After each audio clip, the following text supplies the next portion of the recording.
बिस्मिल्लाहिर्रहमानिर्रहीम। अस्सलाम वालेकुम मोअज़्ज़िज़ नाज़रीन, दी नॉलेज ऑफ इस्लाम में आपको खुश आमदीद। प्यारे दोस्तों, इस्लामिक वीडियो शुरू करने से पहले वीडियो को लाइक, शेयर, चैनल को सब्सक्राइब और बेल आइकन को प्रेस कर दें ताकि हमारा हर नोटिफिकेशन आप तक पहुंच सके। प्यारे दोस्तों, आज हम आपसे जो कहानी बयान करने जा रहे हैं, गार में बंद होने वाले 3 मुसाफिरों की कहानी है। हज़रत अब्दुल्ला बिन उमर रज़ी अल्लाह तआला अन्हा फरमाते हैं कि मैंने रसूल अल्लाह सल्लल्लाहु अलैहि वसल्लम से सुना, आप फरमा रहे थे, तुम में से पहले किसी उम्मत के 3 आदमी सफ़र को रवाना हुए। रास्ते में रात गुजारने के लिए उनको एक गार मिला, वहाँ उसी के अंदर दाखिल होकर सो गए। इत्तेफाक से पहाड़ की एक चट्टान फिसली और गार के मुंह पर आ गई और बाहर निकलने का रास्ता बिल्कुल बंद हो गया। सुबह को बेदार होकर जब उन्होंने इस खौफनाक मुसीबत को देखा, उन्होंने आपस में कहा, इस चट्टान की आफत से तुमको बजाय इसके और कोई चीज़ निजात नहीं दे सकती कि तुम सब अपनी अपनी ज़िंदगी के सबसे ज़्यादा अच्छे काम और नेक अमल का वास्ता देकर अल्लाह ताला से दुआ करो, वही इसको हटा सकता है। उनमें से एक ने कहा, ऐ अल्लाह, तू जानता है कि मेरे बहुत बूढ़े उम्र रसीदा माँ बाप थे और मैं रोज़ाना उनसे पहले अपने किसी भी बच्चे, लोंडी, गुलाम को शाम का दूध पीने के लिए नहीं दिया करता था। पहले माँ बाप को पिलाता, फिर औरों को। इत्तेफाक से एक दिन चारे की तलाश में मैं बकरियों को साथ लिए बहुत दूर निकल गया और इतनी रात गए घर वापिस आया कि वो इंतज़ार करते करते भूखे सो गए।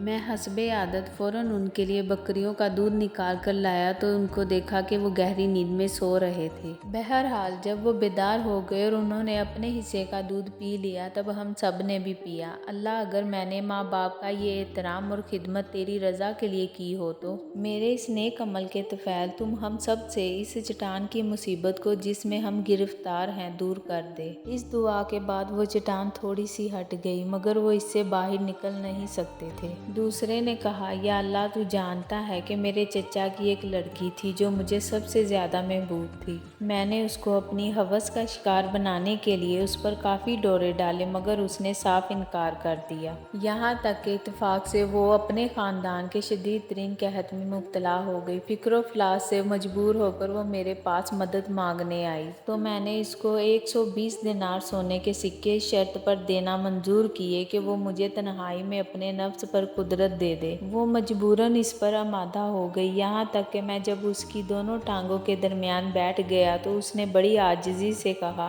अरे खुदा के बंदे, अल्लाह से डर, बगैर हक के महर को मत तोड़, इस अमानत को हाथ ना लगा। इलाही, सिर्फ तेरा वास्ता देने और तेरे खौफ की वजह से मैं फ़ौरन हट गया। हालांकि मुझे उससे बेइंतहा मोहब्बत थी और वो अपने नफ्स को मेरे सुपुर्द कर चुकी थी और मैं जो चाहता उसके साथ कर सकता था, और जो सोने के सिक्के मैंने उसको दिए थे उसी के पास छोड़ दिए। या अल्लाह, अगर मैंने ये काम सिर्फ तेरी रज़ा के लिए किया हो तो इस मुसीबत को जिसमें हम सब गिरफ्तार हैं दूर कर दे। इस दुआ के बाद वो चट्टान थोड़ी सी हट गई, मगर फिर भी वो गाड़ से बाहर नहीं निकल सकते थे। तीसरे आदमी ने कहा, या अल्लाह, तू जानता है कि मैंने एक मर्तबा चंद मजदूरों से अजरत पर काम करवाया था और काम ख़त्म हो जाने के बाद मैंने उन सब की मजदूरी भी दे दी थी। बजाय एक मजदूर के उसने किसी वजह से अपनी मजदूरी ना ली और चला गया। मैंने उस मजदूर की रकम को कारोबार में लगा दिया, यहाँ तक कि वो रकम बढ़ते बढ़ते बहुत ज़्यादा माल बन गई। तब एक दिन वो मजदूर आया और उसने कहा, ऐ अल्लाह के बंदे, मेरी मजदूरी तो दे दे। मैंने कहा, ये ऊँट, गायें, बकरियाँ और लौंडी गुलाम सब तेरी मजदूरी की पैदावार हैं, आओ और शौक से सब ले जाओ। उस मजदूर ने कहा, अल्लाह के बंदे, मेरे साथ दिल लगी ना कर। मैंने कहा, मैं तेरे साथ मुतल्लिक दिल लगी नहीं कर रहा, दर हकीकत ये सब चीज़ें तेरी मजदूरी की पैदावार हैं और तेरी ही हैं। तो उसने वो सब मवेशी और लौंडी गुलाम सब मुझसे ले लिए और कुछ नहीं छोड़ा। या अल्लाह, अगर ये काम मैंने सिर्फ तेरे लिए किया है तो इसके तफ़ैल तो इस मुसीबत को जिसमें हम गिरफ्तार हैं हमसे दूर फरमा दे। चनाचे चट्टान गार के मुंह से बिल्कुल हट गई और वो इत्मीनान से बाहर निकल आए।